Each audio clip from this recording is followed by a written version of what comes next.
우리 함께 마음을 모아 2021년 6월 2일 수요 교직은 예배를 하나님께 드립니다. 묵상 기도 드립니다.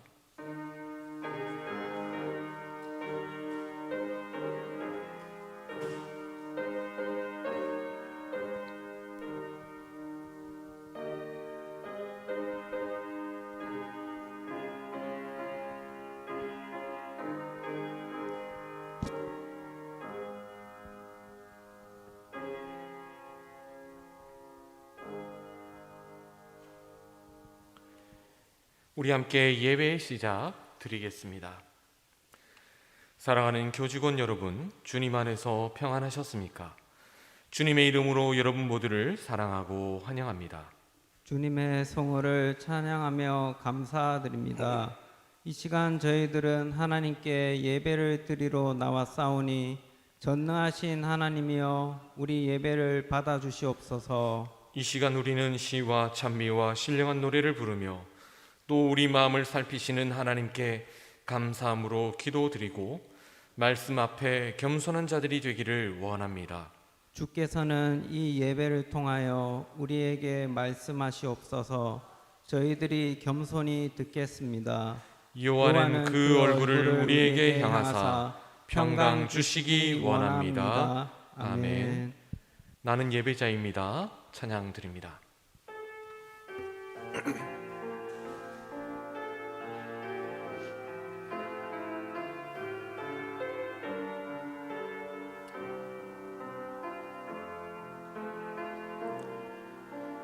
나는 하나님을 예배하는 예배자입니다.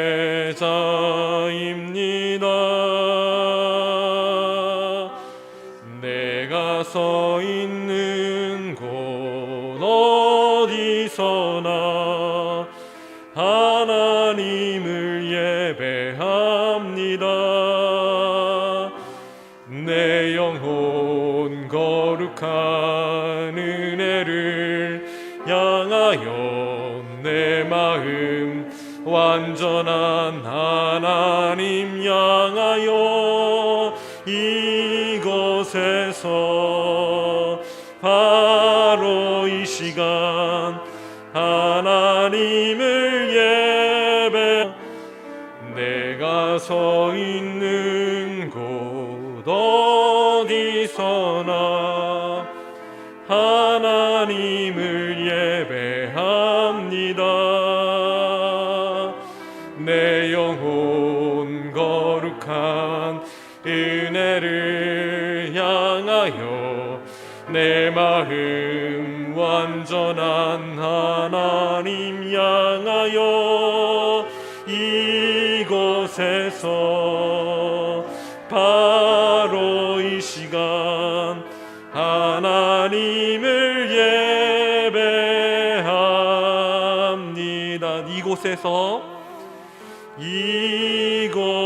이곳에서 바로 이 시간 하나님을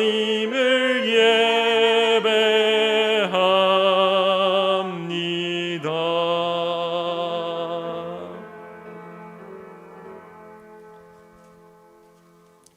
우리 함께 침묵으로 기도드립니다.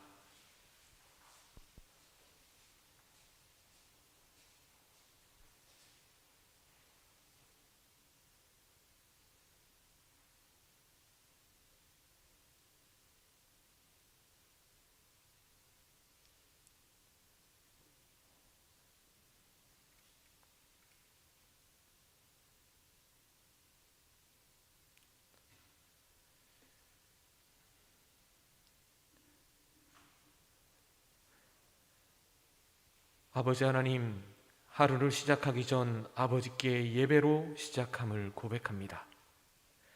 갈급한 심령으로 하나님 은혜를 사모하고 거룩한 마음을 품고자 주님의 뜻을 사모하오니 이 시간 찾아오셔서 성령의 충만함을 더딥혀 주옵소서. 예수님 이름으로 기도드립니다. 아멘.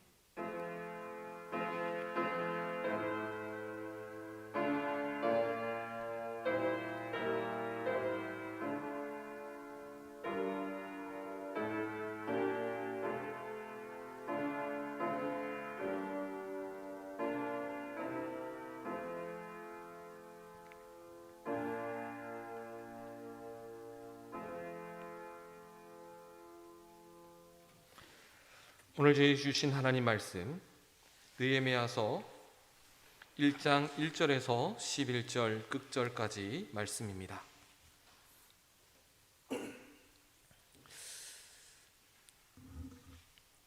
1절에서 11절의 말씀 우리 한 절씩 제가 봉독하도록 하겠습니다. 하갈의 아들 느헤미야의 말이라. 아닥사스다 왕 제20년 기슬루월에 내가 수산궁에 있는데 내 형제들 가운데 하나인 하나니가 두어 사람과 함께 유다에서 내게 이르렀기로 내가 그 사로잡힘을 면하고 남아있는 유다와 예루살렘 사람의 형편을 물은즉 그들이 내게 이르되 사로잡힘을 면하고 남아있는 자들이 그 지방 거기에서 큰 환난을 당하고 능욕을 받으며 예루살렘 성은 허물어지고 성문들은 불탔다 하는지라. 내가 이 말을 듣고 앉아서 울고 수일 동안 슬퍼하며 하늘의 하나님 앞에 금식하며 기도하여 이르되 하늘의 하나님 여호와 크고 두려우신 하나님이여 주를 사랑하고 주의 계명을 지키는 자에게 언약을 지키시며 긍휼을 베푸시는 주여 간구하나이다. 이제 종이 주의 종들인 이스라엘 자손을 위하여 주야로 기도하오며 우리 이스라엘 자손이 주께 범죄한 죄들을 자복하오니 주는 귀를 기울이시며 눈을 여시사 종의 기도를 들으시옵소서. 나와 내 아버지의 집이 범죄하여 주를 향하여 크게 악을 행하여 주께서 주의 종 모세에게 명령하신 계명과 율례와 규례를 지키지 아니하였나이다. 옛적에 주께서 주의 종 모세에게 명령하여 이르시되 만일 너희가 범죄하면 내가 너희를 여러 나라 가운데에 흩을 것이요 만일 내게로 돌아와 내 계명을 지켜 행하면 너희 쫓긴 자가 하늘 끝에 있을지라도 내가 거기서부터 그들을 모아 내 이름을 두려고 택한 곳에 돌아오게 하리라 하신 말씀을 이제 청하건대 기억하옵소서. 이들은 주께서 일찍이 큰 권능과 강한 손으로 구속하신 주의 종들이요 주의 백성이니이다. 주여 구하오니 귀를 기울이사 종의 기도와 주의 이름을 경외하는 자를 경외하기를 기뻐하는 종들의 기도를 들으시고 오늘 종이 형통하여 이 사람 앞에서 은혜를 입게 하옵소서 하였나니 그때에 내가 왕의 술관원이 되었느니라. 아멘. 이번 주부터 저희들은 느헤미야서를 통해서 느헤미야가 무너진 예루살렘 성벽을 재건하며 동시에 개인과 공동체의 신앙과 정체성을 세워가는 과정에 대해서 살펴보려고 합니다. 이 말씀을 통해 우리 계명대학교 동산의료원의 모든 가족들이 다시금 정체성을 되새기고 우리의 뿌린 신앙을 다시금 회복하며 운명 공동체로서 하나가 될 수 있기를 소망합니다. 오늘의 시간은 개론적인 시간입니다. 그렇게 역사적인 배경과 큰 틀만 여러분들과 나누려고 합니다. 역사적인 배경을 보면 남유다는 바벨론에 의해서 멸망을 당하게 됩니다. 예루살렘 성은 적군에 의해서 파괴되고 솔로몬 왕이 세웠던 성전도 모두 무너지게 됩니다. 다니엘과 같은 쓸만한 인재들 뿐만 아니라 바벨론에 쓰여질 불일 노비들도 노비로 불릴 이스라엘 백성들도 바벨론 포로로 잡혀가게 됩니다. 나중에 이 바벨론은 바사라고 불려지는 페르시아에 의해 멸망당하게 됩니다. 이 페르시아는 거대한 제국으로서 이루어진 패권 국가인데 제국을 효율적으로 통치하기 위해서 바벨론의 전쟁 노예로 붙잡혀온 사람들 중에 능력이 있는 사람들에게 관직을 주어서 나라를 효과적으로 통치하게끔 했습니다.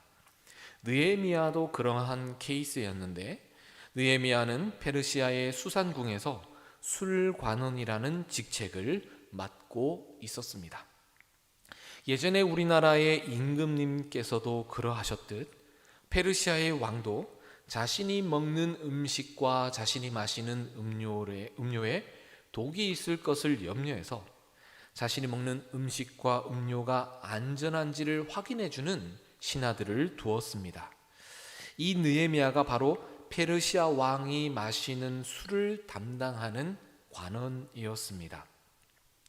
술 관원은 왕의 신변과 목숨을 맡은 자이기에 왕이 가장 신뢰하는 자이고 왕의 가장 최측근이라고 할 수 있습니다. 즉 왕의 목숨을 대신해 주는 자이기에 어느 누구보다도 아낌을 받고 또한 신뢰받는 사람입니다. 그런 상황 속에서 페르시아의 아닥사스다 왕 20년 기슬루월에 느헤미야가 그의 형제 하나니에게 예루살렘 성에서 돌아온 이후에 남아있던 자들에 대한 소식을 듣게 됩니다. 아닥사스다 왕은 아르타크세르크세스 1세 또는 롱기마누스 그렇게 불려지던 자로서 우리가 잘 아는 영화 300에서도 나왔던 크세르크세스 1세의 아들입니다. 이 사람은 우리가 잘 아는 성경에 나오는 에스더의 남편 아하수에로 그런 왕으로 불려지는 자의 아들입니다. 그러니까 에스더와 바로 연관이 있는 자가 바로 아닥사스다 왕입니다. 하나니가 전해온 예루살렘에 남아있던 자들 그리고 예루살렘 성의 소식은 슬프기 짝이 없었습니다. 남아있던 자들은 환난을 당하고 능욕을 받으면서 지내고 있고 예루살렘 성은 허물어지고 성문들은 불이 타 재건되지 못한 채 여전히 정말 처량한 황무지와 같은 상황이었습니다. 그 소식을 전해 들은 느헤미야는 앉아서 울고 수일 동안 슬퍼하고 하나님께 금식하고 기도를 하게 됩니다. 느헤미야는 바벨론 2세입니다. 바벨론에 포로로 잡혀왔던 부모님 사이에서 태어났기 때문에 곧 페르시아에서 태어나서 한 번도 예루살렘에 가본 적이 없던 자였습니다. 그럼에도 불구하고 느헤미야는 고국에 남아있는 동포들의 소식 그리고 예루살렘 성의 소식으로 인해서 주체할 수 없는 깊은 슬픔에 빠지고 금식하며 하나님께 그 상황을 읍수하듯 아뢰며 기도하는 것을 보게 됩니다. 사실 느헤미야가 예루살렘과 무슨 상관이 있겠습니까?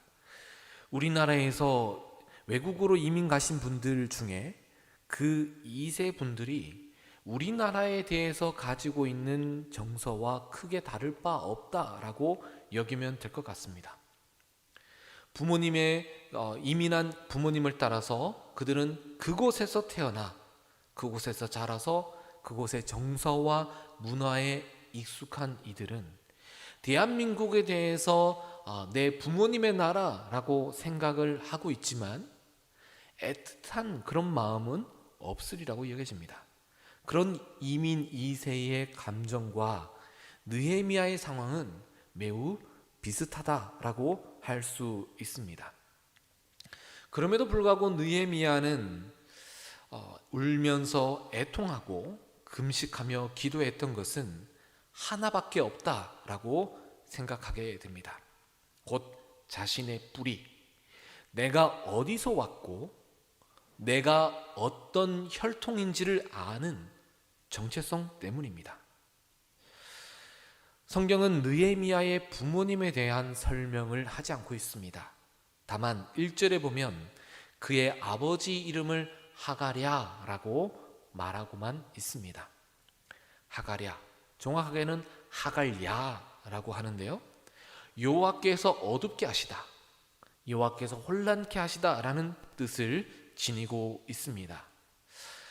이 이름을 하게 된 이유는 아마도 이스라엘 백성들이 바벨론에 의해서 세 차례나 침공을 당하고 그 나라가 멸망을 당하고 예루살렘 성전이 무너졌음을 보면서 이 모든 것은 하나님께서 어둡게 하시고 하나님께서 혼란케 하셨다라고 고백하는 것을 마치 그렇게 고백하는 것으로 보여지게 됩니다.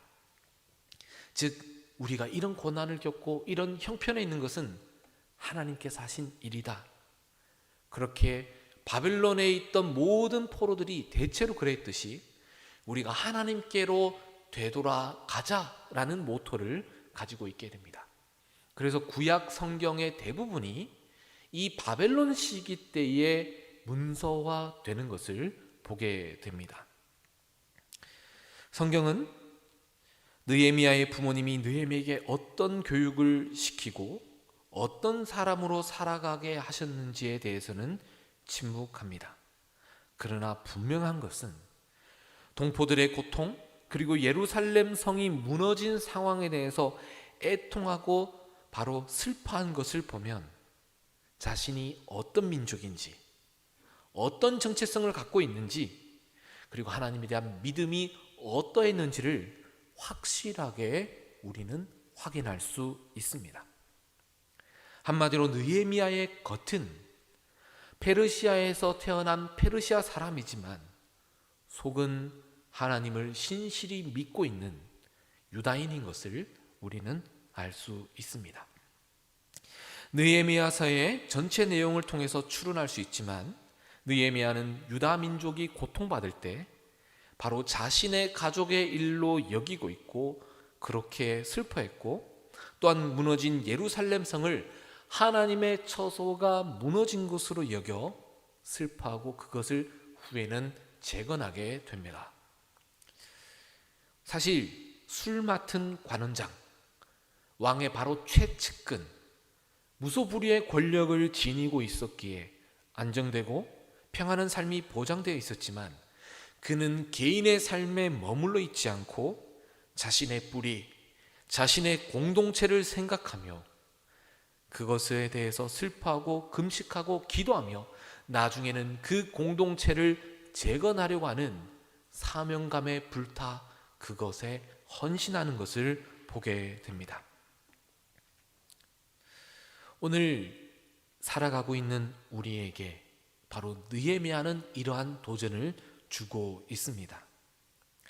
오늘날은 개인의 시대라고 말합니다. 맞습니다. 개인이 너무나도 중요합니다. 내가 없으면 모든 것은 의미가 없기 때문입니다. 하지만 공동체가 없으면 개인도 존재하지 못합니다. 개인과 공동체의 관계는 마치 축구에서 팀으로 활동하는 스포츠와 같은 상관관계라고 할 수 있습니다. 한 명 한 명의 플레이가 매우 중요하고 그들의 역량도 중요합니다. 그러나 개인의 플레이가 아무리 뛰어난다 할지라도 개인은 팀을 뛰어넘을 수가 없습니다. 개인주의가 확실히 보장된 이 서구권에서 개인주의의 플레이를 하는 그런 선수를 향해서 감독이 팀을 위하지 않는 선수는 필요 없다라고 말하는 것을 통해서 보면 결국은 팀을 위하지 않는 선수는 결국 팀에게 득이 되지 못하는 것을 우리가 확인할 수 있는 거죠. 그와 마찬가지로 동상가족 한 분 한 분이 모두 소중하고 중요합니다. 여러분이 존재하지 않는다면 무슨 의미가 있고, 여러분이 이 땅에 계시지 않는다면 계명대학교 동산의료원이 무슨 소용이 있겠습니까? 그러나 우리는 동산병원의 한 팀, 하나의 공동체, 그리고 동산가족으로 부름받았습니다. 내가 잘 달리고 있어도 함께 있는 동료가 넘어지게 된다면, 그리고 그 동료가 뒤처진다면 우리는 결코 앞으로 나아갈 수 없습니다. 빨리 가려면 혼자 가고 멀리 가려면 함께 가라는 아프리카 속담이 있다고 합니다. 이처럼 우리는 함께하는 공동체이기에 빨리 가는 것도 중요하지만 우리는 함께 가야 합니다. 아무런 상관없는 미국의 선교사가 예수 그리스도의 사랑을 전하기 위해 이 땅에 왔고, 아무런 상관이 없는 자들이 함께 모여 동산의료원에서 수없이 헌신해 왔으며, 지금 아무런 상관이 없는 자들이 함께 모여 이제는 동산가족이 되었습니다. 이 느헤미야서는 우리에게 개인을 넘어 공동체를 돌아보는 그런 도전을 주고 있습니다. 느헤미야의 마음으로 우리가 어떻게 직장에서 생활해야 하는지를 우리에게 도전을 주고 있습니다. 무엇보다 하나님께서 세우신 공동체에서, 하나님께서 일하시는 기관에서, 하나님께서 역사하시는 이 터전에서 우리가 어떻게 살아야 하는지를 이제 살펴보려고 합니다. 그렇게 느헤미야와 같이 믿음으로 계명대학교 동산의료원을 위해 기도하며 일하는 동산가족이 되기를 소망합니다. 개인을 넘어 이제는 동산가족으로, 하나의 공동체로 우리가 신앙으로 믿음으로 하나 되는 예배자로 바로 설 수 있는 그 시작점이 되기를 주님의 이름으로 간절히 소망합니다. 기도드립니다. 주님께서 우리를 동산의 가족으로 부르셨습니다. 하나님의 자녀로 부르셨습니다. 주님의 사역자로 부르셨습니다. 주님, 저희가 여기 있나이다. 저희를 사용하시고 예배자로 세워 주옵소서. 예수님 이름으로 기도드립니다. 아멘. 우리 함께 치유를 위한 고백 드립니다. 내가 아플 때 하나님은 나의 치료자가 되십니다. 내가 도움이 필요할 때 하나님은 나의 힘이 되십니다. 내가 죽음의 두려움 가운데 있을 때 하나님은 나의 생명이 되십니다. 내가 하늘을 향해 순례길을 갈 때 하나님은 나의 길이 되십니다. 내가 새로워져야 할 필요가 있을 때 하나님은 나의 영적 양식이 되십니다. 모든 것이 어려울 때 하나님은 나의 빛이십니다. 아멘. 알리는 말씀은 순서지를 참조해 주시기 바랍니다. 우리 함께 나는 예배자입니다 부르고 축도로 예배 마치겠습니다.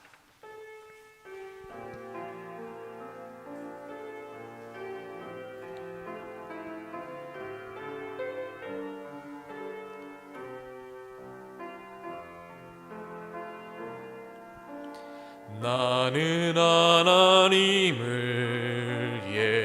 예배하는 예배자입니다.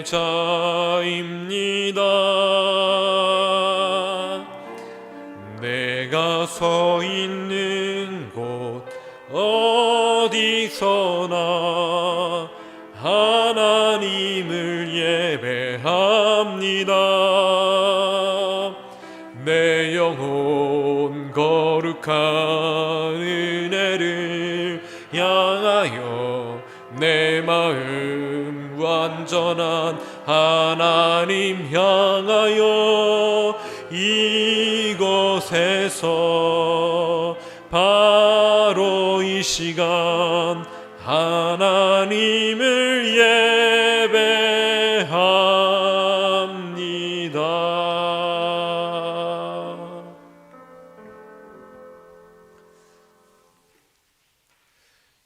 이제는 우리를 구원하시고자 이 땅에 몸을 입고 오셔서 십자가를 지신 예수 그리스도의 놀라우신 사랑과 우리를 구원하시고자 당신의 독생자를 아낌없이 내어주신 아버지 하나님의 측량치 못하실 은혜와 언제나 우리와 함께 하시며 우리를 주님의 사랑 안에서 동산 가족으로 부르시며 늘 함께 교제하시는 성령의 동행하시는 역사가 이 시간 주님 앞에 머리 숙여 내 삶의 자리에서 하나님 앞에 예배자로 살아가고 느헤미야와 같은 마음으로 살기를 더 다짐하고 돌아가는 모든 동산의 가족들 위해, 그리고 계명대학교 동산의료원 위에 이제로부터 영원히 함께 하옵시기를 간절히 축원하옵나이다. 아멘.